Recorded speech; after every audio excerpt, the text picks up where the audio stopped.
Alrighty, so we're gonna go into the room, and this is where you'll be sitting as a patient, right over here. And here's Blandine. You wanna say hi, Blandine? Hi.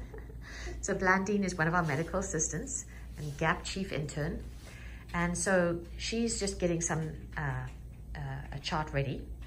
Then this is where you'll sit in the chair here. And you can see here we have a little bit of a few little machines just to help with to control the surgery.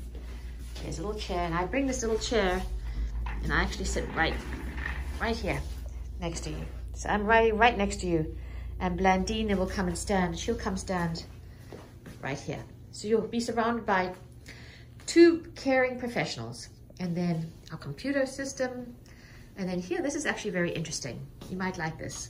So this is where we do the little inking, and you can see the different colors, the red, green, yellow, and black. And we ink and map the specimen.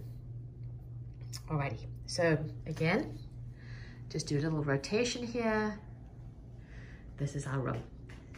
And you'll see some nice pictures. We often like to put pictures on the wall. This is a nice photograph that I actually took of a trip when I went to Namibia. It's beautiful, it's a very deserty area. And then we're gonna slowly come around. I like the clock because it's always good to know the time, so we run on time. And then here's another lovely photograph I took. And this one you can see is of a nice lion with one of her cubs. And one of my favorite things I like to do actually is I like to go on photographic safaris. And my other life is actually to be a travel agent. That's what I'd like to do in my next life.